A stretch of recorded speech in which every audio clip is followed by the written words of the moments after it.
Colocando os dois de cima para direita, os dois de baixo para É, esquerda. é verdade. Bom, vamos agora para suspensão. Então, dentro da suspensão, a gente vai ter suspensão dianteira e suspensão traseira, barra estabilizadora dianteira e traseira, e altura do carro frontal e altura do carro traseira. Bom, falando um pouco sobre cada um deles, né? Vamos só passar rapidinho pelas instruções que o próprio jogo dá pra gente. Suspensão dianteira ou traseira, né? O jogo traz a informação lá. Molas duras impedem que o carro pule para frente em frenagens bruscas ou para trás na aceleração repentina.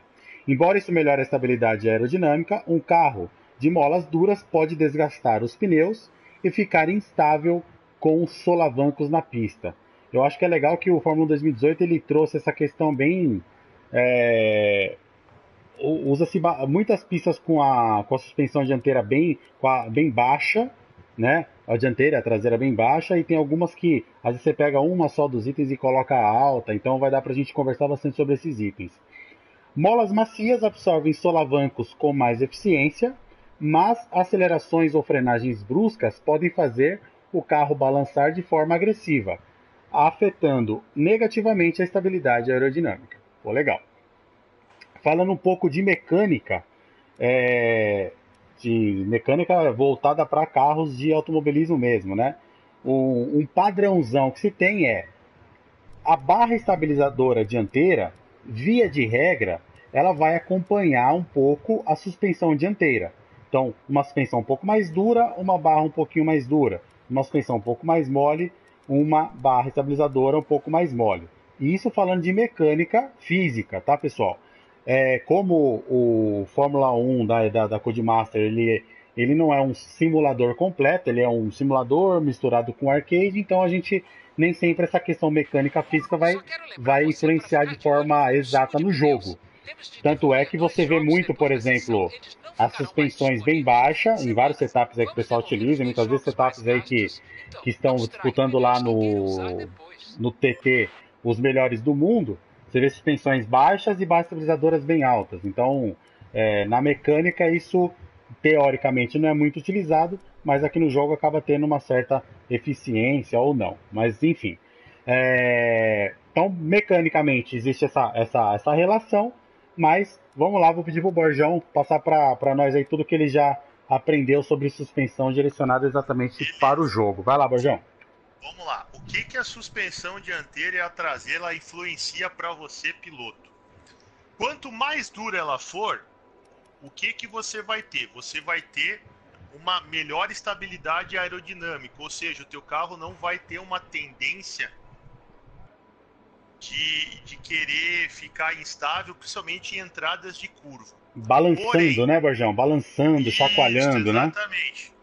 Porém, por que que as suspensões dianteiras em quase todos os setups elas são baixas nessa condição de simulador?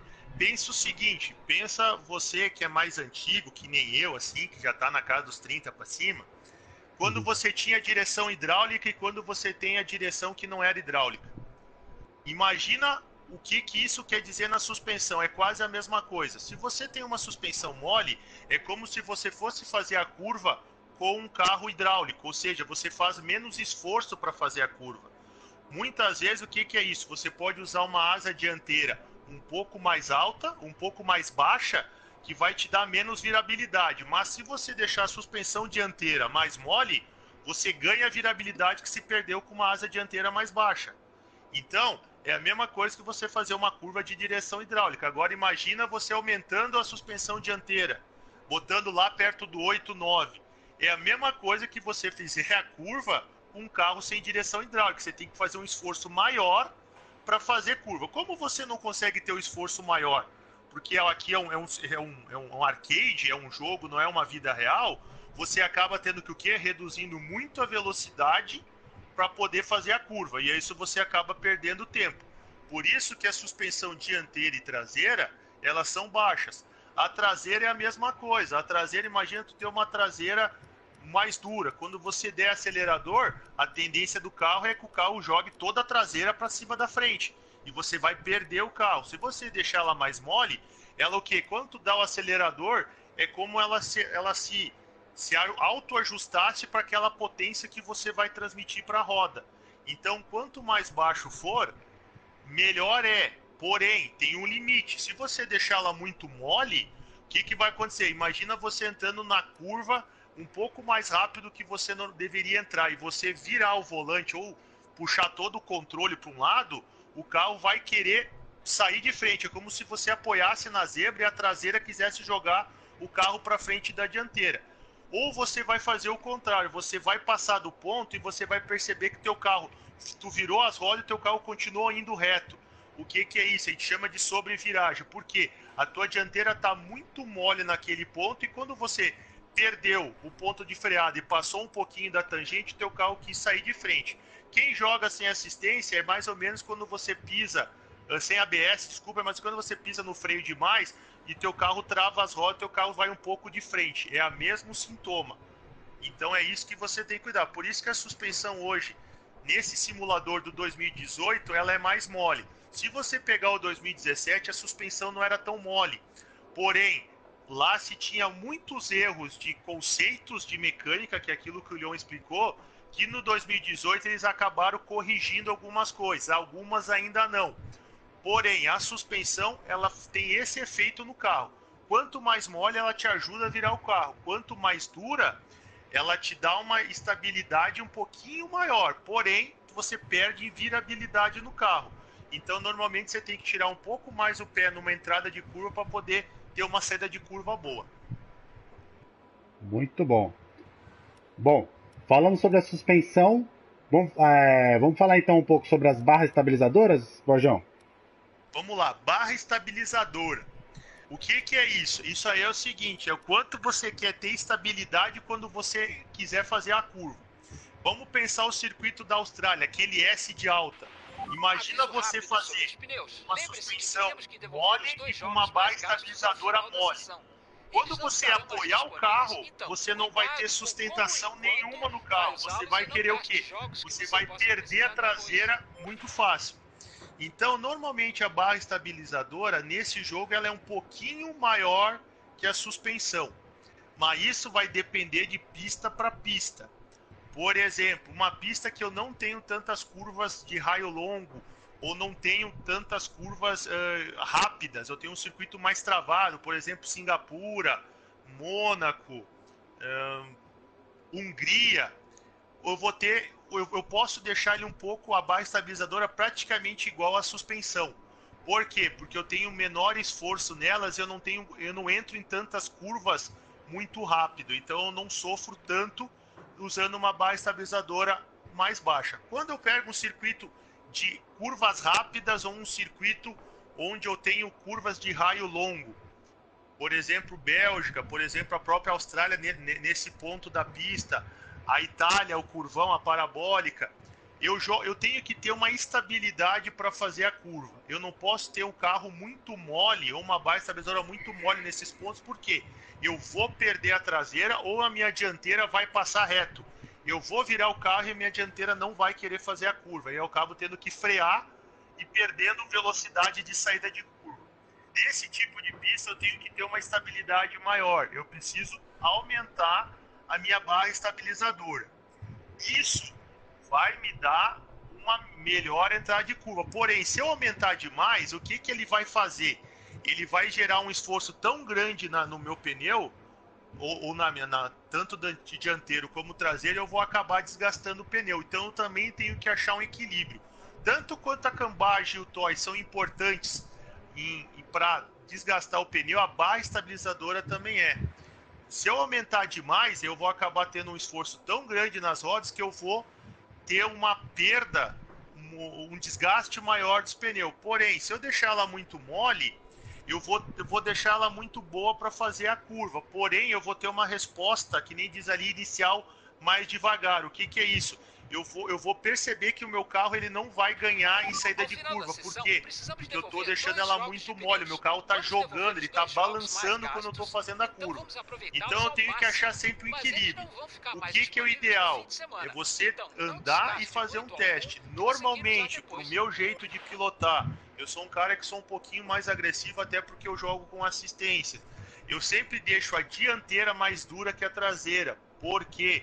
Porque eu preciso ter uma resposta da frente. Como eu freio lá dentro, eu preciso ter sempre uma resposta melhor da dianteira do que da traseira. Para quem joga sem assistência, isso mais ou menos se equilibra. Então ali eu vou perceber setups que eu vou ter a barra estabilizadora dianteira e traseira muito parecida. Muito bom. E agora a gente parte para a altura do carro, frontal e traseira. Isso aí. Então, o que afeta a altura frontal e a altura traseira? Basicamente, ela vai te afetar a velocidade de reta. Quanto mais baixo o meu carro tiver, melhor para mim, eu vou ter mais velocidade de reta. Porém, ele traz uma coisa que é muito ruim: desgaste do pneu. Quanto mais baixo eu tiver, principalmente os pneus traseiros, eu vou acabar tendo o quê? Eu vou jogar tanto acelerador nele, como ele está muito baixo, ele vai querer tracionar as rodas muito mais rápido. Ou seja, eu vou perder o carro e vou aquecer meu pneu muito rápido, vou ter um desgaste excessivo de pneu e provavelmente com 2, 3 voltas meu pneu já foi embora. Muitos pilotos não se atentam à altura do pneu, porque estavam acostumados com o 2017. O 2017 tinha um erro muito grave de conceito de carro. O que é? Tu aumentando a tua altura dianteira, tu ganhava a velocidade de aceleração. Teu carro ganhava a velocidade muito mais rápido. O que na realidade isso não ocorria. Então muitas vezes quem correu em 2007 vai se lembrar, Azerbaijão, se corria com a altura 11.1 ou 11.3, 11.2. Porque tu deixava a dianteira mais alta, teu carro voava naquela reta. E isso na realidade é o contrário. Quanto mais alto, menos velocidade de reta você vai ter. Então, isso foi corrigido para 2018. Então muitos pilotos ainda se perdem aqui. A altura frontal também é importante um circuito que você ataca muito a zebra, por exemplo, Itália, por exemplo, algumas curvas da Bélgica. Para você ser rápido ou você tentar ganhar algum tempo, você tem que atacar alguma zebra. Se você tem um carro muito baixo, você vai ver, quando você apoiar na zebra e estiver dando acelerador, ou você apoiar na zebra e tirando o pé do acelerador, você vai ver que a tua traseira quer passar à frente da dianteira. Então, isso você tem que tomar um cuidado, porque teu carro está muito baixo, ou seja, ele está encostando o assoalho na zebra e está fazendo o quê? Teu carro perder estabilidade. Então você tem que regular essa altura. Ah, eu sou um piloto que nem o pessoal fala, tipo Jenson Button, que não gosta de atacar a zebra e gosta de ter um traçado perfeito sem apoiar na zebra. Aí eu posso ter uma altura de carro um pouquinho mais baixa. A altura traseira também é importante, ela vai ser sempre maior ou igual que a dianteira. É muito difícil você ter uma circunstância aqui, alguma pista que você vai ter a dianteira muito mais alta que a traseira. É quase impossível. Por quê? Como se você quer ganhar velocidade nas retas que você tem, você vai ser sempre a altura frontal sempre baixa. A altura traseira mais alta, ela ajuda o quê? Ela dá uma certa estabilidade para a saída de curva, porém você perde um pouquinho em velocidade final. Circuitos travados, normalmente a altura traseira ela é mais alta. Por exemplo, agora me fugiu, Canadá, o Mônaco. Daniel, uso uma altura traseira sempre na casa dos 7, 8, 9. Hungria, eu chego a usar 10. Por quê? Porque eu não me preocupo com velocidade. São pistas em que eu tenho que ter estabilidade nas curvas, então eu tenho que aumentar essa altura do carro para que quando eu der acelerador para dar a resposta, ele não querer passar a traseira na frente da dianteira, ou seja, querer fazer o carro rodar. Então, quanto mais alto no circuito travado, melhor é. Num circuito mais rápido, se você aumentar muito essa altura, você acaba perdendo velocidade final. Isso você percebe bem nítido quando você vai correr. Pega uma pista, por exemplo, Itália, e bota a altura tudo no máximo e bota a altura tudo no mínimo. Você vai ver que a diferença chega a ser, se eu não me engano, de 15 a 18 km por hora mais de diferença entre o mínimo e o máximo. Então, isso você tem que achar essa estabilidade. Pensando também que a altura do carro influencia diretamente no desgaste do pneu, principalmente a altura traseira. A altura dianteira ela vai influenciar o quê? Enquanto você vai atacar uma curva ou não.